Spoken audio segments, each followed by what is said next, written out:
उनके अंदर का आत्मविश्वास भी उनसे कई बार पूछता है, अब कितना झूठ? बिहार एनडीए में इस वक्त सब कुछ ठीक नहीं है। एक तरफ जेडीयू और बीजेपी आमने सामने हैं, दूसरी तरफ मुकेश सैनी ने भी बिहार एनडीए की मुश्किलें बढ़ा दी है। बात करें जीतन राम मांझी की, तो जीतन राम मांझी भी शराबबंदी पर सरकार की नीतियों के खिलाफ है।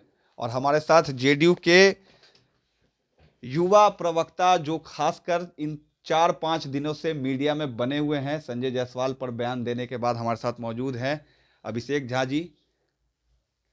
आपकी पार्टी आपके साथ है आपके बयान को लेकर, कैसे देख रहे हैं इसको, पहले ये बताइए। देखिए, हम तो कभी भी इसको गठबंधन के लिहाज से, सरकार के लिहाज से नहीं देखते हैं। हम लोगों ने जो भी बातें कही हैं वो शराबबंदी की नीति को लेकर कही है। भाई, शराबबंदी कानून जब बिहार में आया, 2016 की बात है, तो सभी दलों ने मिलकर प्रस्ताव पारित किया, विधानमंडल से पास हुआ।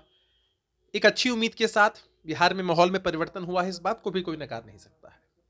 एक ये भी पहलू है कि कुछ लोग गड़बड़ी करते हैं, लेकिन गड़बड़ी करने वाले नपते भी हैं, प्रशासन के ही लोग क्यों नहीं हो।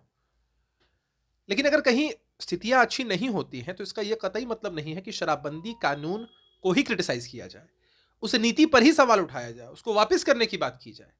तो हम लोग इस बात के खिलाफ रहते हैं और यही बातें हमने मजबूती से कही है।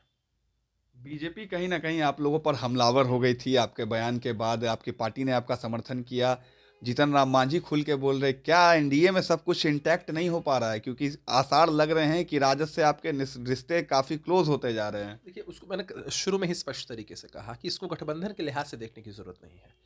शराबबंदी एक ऐसा मसला है जिस पर सभी लोगों ने समर्थन दिया। आज अगर विरोधाभास है, कोई कहते हैं कि जनता की अपेक्षा है कि शराबबंदी को खत्म किया जाए, तो हम आग्रह करना चाहेंगे उन लोगों से, आप जनता के बीच आइए, सर्वे करिए, आपको महसूस होगा कि किस तरह से माहौल में परिवर्तन हुआ है, महिलाएं किस तरह से सुरक्षित महसूस करती हैं। आप भी रोड पर चलते हैं, मैं भी रोड पर चलता हूं।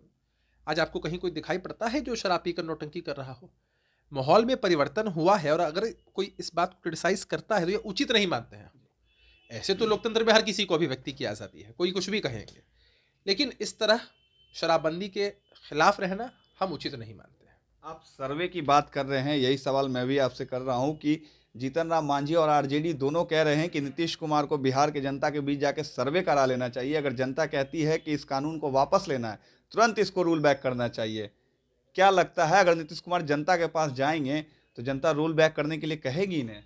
देखिए, आदरणीय नीतीश कुमार जी ने अपना सार्वजनिक जीवन, राजनीतिक जीवन जनता के बीच बिताया है।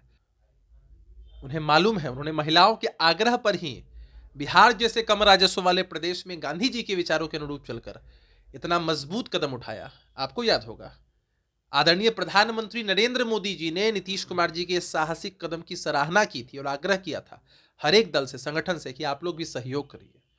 तो आज अगर कुछ लोग उससे पीछे हट रहे हैं, भाई, प्रधानमंत्री जी की भावना को भी आहत करने वाली बात है, आम जनमानस की भी भावना को आहत करने वाली बात है। तो हम लोग जानते हैं कि आम जनमानस क्या चाहता है, उसी के अनुरूप काम हो रहा है। अगर किन्हीं को संशय है तो उनको सर्वे कराना चाहिए, हमें सर्वे की आवश्यकता नहीं है।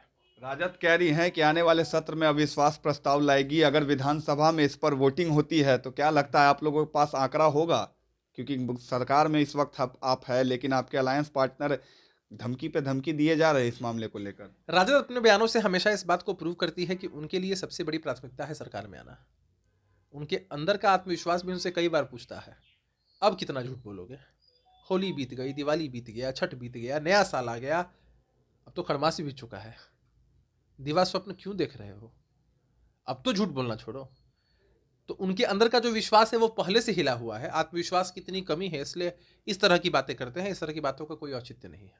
आखिरी सवाल, क्या लग रहा है मुकेश सहनी कुछ गेम बिगाड़ देंगे बिहार में? क्योंकि यूपी में ठन गई है आपकी पार्टी भी, मुकेश सहनी की पार्टी भी, बीजेपी से बात नहीं बनी है, और बिहार में क्या लग रहा है उसका असर पड़ेगा? कि उत्तर प्रदेश में चुनाव हो रहे हैं, देश के अन्य प्रदेशों में चुनाव हो रहे हैं, अलग अलग प्रदेशों में अलग अलग तरीके से गठबंधन बनते हैं, पार्टियां कभी साथ लड़ती है, खिलाफ लड़ती है।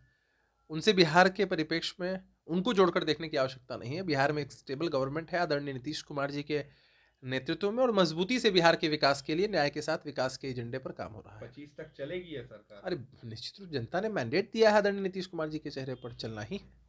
साफ तौर से ये थे जेडीयू के प्रवक्ता अभिषेक झा, जिन्होंने कहा है कि 2025 तक नीतीश कुमार की सरकार चलेगी और एनडीए बिहार में इंटैक्ट है। भले ही यूपी में अलग अलग योजनाओं के साथ अलग अलग विचार है और पार्टियां अलग अलग गई हैं, लेकिन बिहार में एनडीए एक साथ।